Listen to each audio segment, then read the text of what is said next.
भैया, नागपुर जिला रेस्टोरेंट और परमिट की ओर से आज बड़ा जन आंदोलन किया गया। क्या मांगे थी और क्या कहेंगे? आज नागपुर जिला रेस्टोरेंट परमिट रूम के तरफ से आज संविधान चौक के ऊपर में निदर्शन आंदोलन था। आज नागपुर जिला के पूरे 1100 परमिट रूम रेस्टोरेंट और परमिट रूम पूरे बंद थे। महाराष्ट्र के पूरे परमिट रूम बंद थे। आज बंद पूरा महाराष्ट्र के शासन के जो 10% वैट, उसके बाद में 15% नूतनीकरण फी और उसके बाद में 65% की जो एक्साइज ड्यूटी उन्होंने बढ़ाई है, उसके खिलाफ आज ये आंदोलन था।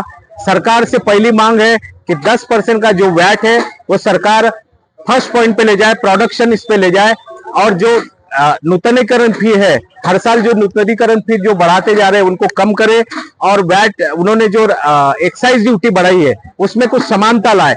एक्साइज ड्यूटी बढ़ने के वजह से नंबर 2 का माल बहुत आने वाला है, नंबर 2 के धंधे बढ़ने वाले हैं, लॉ एंड ऑर्डर के प्रॉब्लम होने वाले, और जिसके वजह से परमिट रूम का धंधा खत्म होने वाला है। आज मैं 12 लाख की फीस सरकार को देता हूँ।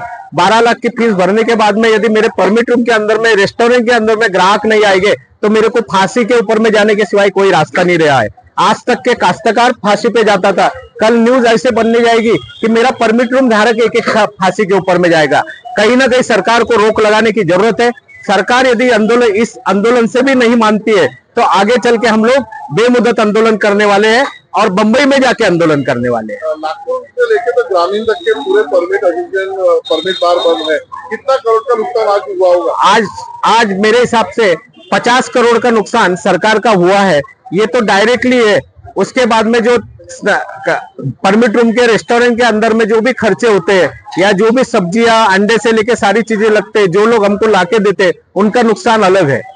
अगर आपकी मांगे मानी नहीं जाती है तो क्या आगे भी ऐसे बनता आंदोलन जारी रहेगा? अब सरकार यदि हमारी मांगे मानती नहीं है तो दूसरा स्टेप ऐसा है कि महाराष्ट्र स्टेट लेवल के ऊपर में हम आंदोलन की रूपरेखा रखेंगे, और आगे जो भी करना है, बेमुदत बंद करना है, सरकार को चाबियां दे देना है, ये ठहराएंगे। वैट और टैक्सेस की वजह से ग्राहकी परमिट रूम में कम हो रही है, क्या कहेंगे? वैट लगने की वजह से महंगाई बढ़ रही है।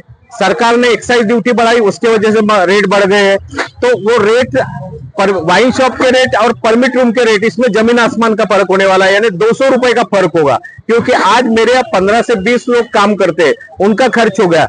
इलेक्ट्रिक खर्च से लेके तो अंदर टॉयलेट तक मेरा खर्च है, उसका खर्च हम लोग कहां से निकालेंगे? यदि मेरे यहाँ ग्राहक ही नहीं आएगा तो मेरे यहाँ कस्टमर नहीं आएंगे तो आज परमिट रूम का सेल कैसे होगा? परमिट रूम कैसे सर्वाइव करेगा? इसलिए कहीं ना कहीं तो भी इसको समतोल लाने की जरूरत है। इसमें सरकार ने ये कहा था कि शराब के जो प्रमाण जो रेट है वो कम हो रहे हैं, लेकिन एकदम से रेट बढ़ाए गए। इसमें कितना फायदा और कितना नुकसान है? मेरे हिसाब से तो सरकार ने कहीं कहा नहीं था रेट कम होंगे, और आज तक सरकार ने रेट कभी कम नहीं किए। हालांकि कम करना चाहिए, कम करे तो कम से कम उसमें रेवेन्यू सरकार का ज्यादा आएगा, लेकिन सरकार किसका सुनती है और आगे बढ़ती है वो हमारे समझ के बाहर है। FL3 और PL3 का जो लीकर है उनके सभी इसमें सम्मिलित है। FL3 बोले तो परमिट रूम आज पूरे सम्मिलित है।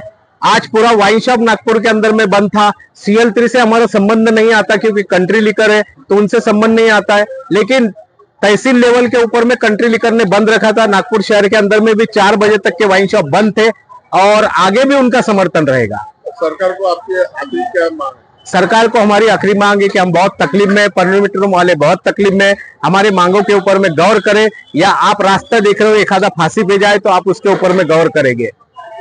धन्यवाद।